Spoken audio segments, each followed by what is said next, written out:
What do we do with our troubles? How do we deal with what is unresolved in our hearts? How do we live with what we cannot cope with? When our problems seem too big, out of control, what do we do? And often, if we're very honest, the answer to these questions is that we do our best to avoid them. We create distractions. We allow the distractions to take us over. The distractions can be many things and varied things, but in today's world often they can be the internet or social media or television or gaming. Hours can be spent in any given day or night in this artificial world, this created world, this fantasy world. We believe that we leave our troubles behind when often we watch somebody else's trouble and misery. And we can become addicted to these methods of distraction. And then, of course, there are more ways to create distractions. With alcohol, we see during the pandemic the amount of alcohol that has been purchased has soared. Alcohol, drugs, pornography, gaming, whatever. And these can easily become addictions, and then the distractions take us over totally.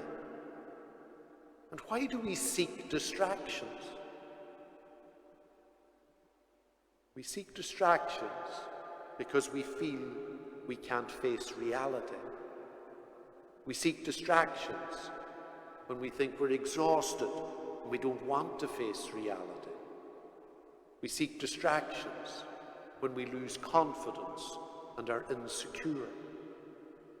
We seek distractions when our souls are troubled. And in the gospel today, Jesus confesses that his soul is troubled now. He knows what is ahead of him. He knows that he is now going into a time and a place of intense suffering, and it's going to end in brutal death. If there ever was a moment to seek distraction for Jesus, the moment is now. This would be the time to create something to take his mind off what is about to happen, and nobody could blame him for doing it. And Jesus knows that for people, distraction is a very powerful force in a time of difficulty. And that is what he asks. He asks, should I ask my Father to save me from this time, to distract me, to take me on a different road? And this would be understandable, and Jesus could spend all his time trying to create this different road. But he says, no, that cannot happen. Even though his soul is troubled because of the suffering that is ahead of him, he can't be distracted. He can't be deviated from the course of reality. Reality has brought him to this time, and he must go through it. There's no avoiding it. There can be no distraction. No matter how painful reality is going to be, it must be faced and lived through. And then Jesus reveals how reality can truly be faced and distractions avoided. He calls out to his Father, our God in heaven. Glorify your name, he calls. And we can face any and all we can face any and all reality, no matter how painful, if our aim and our focus is the glory of God's name. When the focus is ourselves, reality is often too much, and distraction, we believe, is our only way to salvation. However, when our focus is on the glory of God's name, when our focus is on God, we begin to see the world and ourselves and others in a very different way. We begin to see them as God sees them.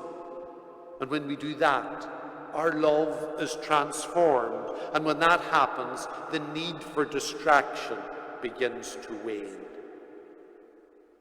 When we see ourselves and others and the world as God sees us, everything changes. We have a confidence and a security that means we don't have to run or hide. We can face reality. And it is only in the facing of reality that we can find true peace for our souls. And the most wonderful reality of all is confirmed in the gospel when the voice comes from heaven saying, "I have glorified it and I will glorify it again." God has glorified his name before, and he will glorify his name again. And Jesus goes on to explain that what that means is that God is more powerful than the prince of this world. God is more powerful than the devil, and the prince of this world will be defeated.